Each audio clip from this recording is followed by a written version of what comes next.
to Mondays with Michael. This is our third edition today, and this week I want to build on what we started talking about last week, and that's building a strong, successful team around you. And specifically, the focus today is the 5 dysfunctions of a team. It's a great little book written by Patrick Lencioni. If you haven't checked it out yet, read it. Feel free to read it as a team as well. It's a great team building activity. In the book, Pat talks about the 5 dysfunctions. The first one being the absence of trust. If a team doesn't have trust for each other, they really can't grow together. And a lot of times they don't have trust because they're unable to show their weaknesses to one another. He specifically says that the absence of trust is a huge waste of time and energy that team members can be spending working on other initiatives. The second issue, the second dysfunction of a team is the fear of conflict. Because again, if we don't have trust among a team, then we fear conflicting with the team.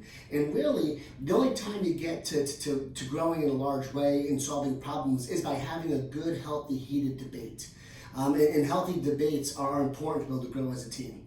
So when you have an absence of trust and a fear of conflict, you then lack commitment. The third dysfunction of a team is lacking commitment.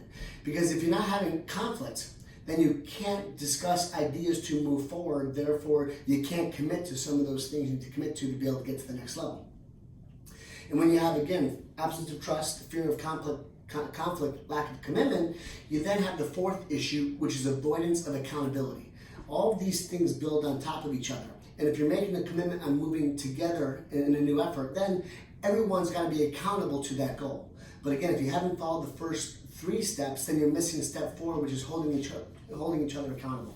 And when all those 4 things occur, then you're having trouble with the 5th issue, which is inattention to results. If no one cares about the results, then how can you really be a team together and build a strong organization? So inattention to results means no one cares because no one's got enough trust to share ideas, to debate ideas, to conflict. Then they don't have the desire to put together new plans and commitments moving forward, which ultimately leads to an inattention of results. And at the end, Patrick says this, I'll read it to you real quick. Successful teamwork is not about mastering subtle, sophisticated theories, but rather about combining common sense with uncommon levels of discipline and persistence. Ironically, teams succeed because they're exceedingly human. By acknowledging the imperfections of their humanity, members of a functional team overcome the natural tendencies that make teamwork so elusive. So if you haven't had a chance, grab your team together, check out this book, 5 Dysfunctions of a Team. It's about an hour-long read. It's a very quick and easy read, and it'll make your team stronger and give you the ability to build a bigger business and a bigger organization together and helping each other accomplish uncommon goals. Thank you so much for spending some time with us today. Again, feel free to post comments or questions below. We'll get back to them. If you have other topics you want to see me touch on, feel free to send those in via email, michaelbrand@kw.com, or text 908-625-5807. Thanks for spending some time with me today. See you next Monday.